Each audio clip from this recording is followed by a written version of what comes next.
What's going on, guys? It's Aaron Player here, and today what I've got for you is some brand new gameplay footage of the map COVE. This is one of the 4 new brand new multiplayer maps as part of the Vengeance DLC for Black Ops 2, and I've got this gameplay for you guys. I've been spending quite a long time trying to get this gameplay because it is a very complicated map, and it's quite difficult to do well in, but I do like this map. It is definitely one of my favourites, and it is up there, probably behind Uplink, of course, because Uplink is a remake of Summit, and I made a video on that if you haven't seen it, so check that video out. But this video is about COVE, and yes, I spent time getting gameplay, and it's an interesting map. It's not what it seems from the outlook, and there's a plane crash in the middle, and there's crates that's kind of, you can be used for cover or head glitching spots where LMG target fighters like to sit all day and be annoying. But in the middle there's a very interesting spot, but around the outside is where you'll do well. And yeah, I do like this map. It's sunny, it's generally a nice place to be. It's not too dark and depressing, and something interesting is that players do stand out very well because this map is well lit,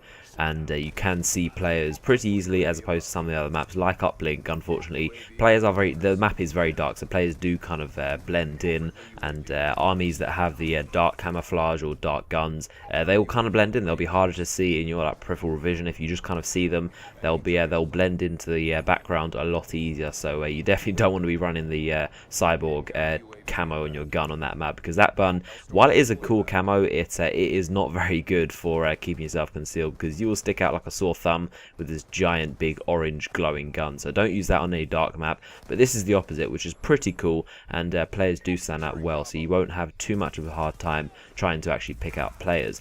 Now this map does kind of remind me of Crisis. I don't know why, from Black Ops 1, the map Crisis. Maybe it's just the beach, but yeah, it's a very cool map, and it's very in Treyarch style, and it's more long range than I thought. From the trailer, they kind of made it out to be a very close quarters map. All of the characters were using submachine guns, but in this map, in actual real online multiplayer, a lot of people do use the assault rifles and snipers. Snipers are very common in this map, mainly because the places you can get up to. But as a whole, this map is a lot bigger than you would think from your initial kind of look from the map. Is quite a small island, but because you are trapped on this very small island surrounded by water entirely, nowhere to go but this circular island, and so it looks small, but as I say, it has a lot more long range action than I thought. And playing this for a couple hours, it did show me that I actually do like this map, because it appears to be very small, and people tend to run SMGs and shotguns, and then when you put on the assault rifles and more long range guns, and maybe the long range submachine guns like the Peacekeeper, you'll do a lot better against these submachine guns who have no chance being able to get you at long range. And yeah, so the interesting thing about this map is that it's somewhat kind of star shaped, in the sense that the center is the dead zone, and there are many ways to get to the center. And but if you are in the center of this map, then you're in trouble, because there are lots of lines of sight looking at you, and there are lots of spawn points dotted around the outside of the map. And this means it's kind of like an arena in which the center is like the dead zone you don't want to be around. And if you want to do well, then you will be patrolling around the edges of the map. This is my best advice. You need to patrol around the edge of the map and kind of look in with your back to the sea, and then you kind of go near to the center, pop in and out, and then you come back. Obviously you need to look at where your team are, and but the most important thing is to stay out of the center, because there are way too many angles that you can get killed from. If you're in the middle, then there are too many lines of sight, too many spawns that can see you, and you 9 times out of 10 you're going to get shot in the back, and there's going to be too many gunfights for you to be able to handle. But doing this advice, keep around the edges and kind of now and again going into the center, but then coming straight back out. And this is overall going to help you get your score streaks a lot better, a lot quicker, or get your kills, or whatever you need to do. Maybe if you're subjective, then obviously you need to do that and be a good team player. But definitely staying out of the middle is going to keep you alive. And I can definitely imagine in free for all, it will be very crucial to patrol around the edges. You could do very well. Haven't played free for all on it yet. I've mainly been playing domination and team deathmatch and more of the common game modes. But in free for all, I might hop in, and I would definitely advise that you put on UAV so you can learn the map a lot quicker. That's always advised with new maps.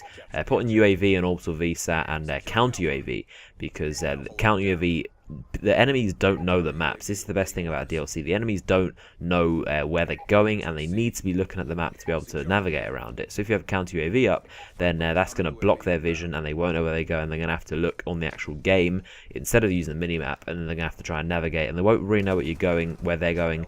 And then you can use your UAV and your orbital VSAT and because they build towards each other, it shouldn't be too difficult to get, and then you'll be able to navigate through perfectly and pick them all off. And as I say, patrolling around the outside of the map is very essential, and I can imagine only the very best players will be able to go into the middle. I can imagine like all these montage clips. The center is going to be a very popular place. Everyone's going to try and go there, but it's going to be a lot of deaths, and I can imagine montages, people being in the middle, kind of quick scoping down all the different lines, because if you are very good, you might be able to master all of the spawns, all of the different lines of sight, and be able to pick them off as they spawn and keep going round and round. But 9 times out of 10, you will get shot from behind, so I would advise to stay out of there. And so if you find yourself in the middle, then as I said, there are plane objects that you can use as cover, because this map is centered around a plane crash that is right dead in the middle of the island. There's a little bit of cover in the actual plane kind of housing that you can use for cover from air support as well, but there are kind of objects of random kind of blocks and chairs and stuff that you can hide behind. You use as cover if you want to kind of be protected, because as I say, the dead zone is the middle and you want to stay alive. So if you enjoyed this video, if you enjoyed these tips and tricks, then definitely leave a like on this video. I would appreciate that, and you subscribe for more videos, because Vengeance has just dropped, and I've got so many videos to keep you up to date with. If you're on the PC or the PS3 and you haven't got this yet, then hopefully these videos will entertain you while you're waiting. And yes, I hope you enjoyed this video. You can leave a like on it, as I said, and you can subscribe for more videos. If you're interested in some buried gameplay, then you can check that out on my channel as well. And I hope you enjoyed this video, and I'll see you guys later. Jump.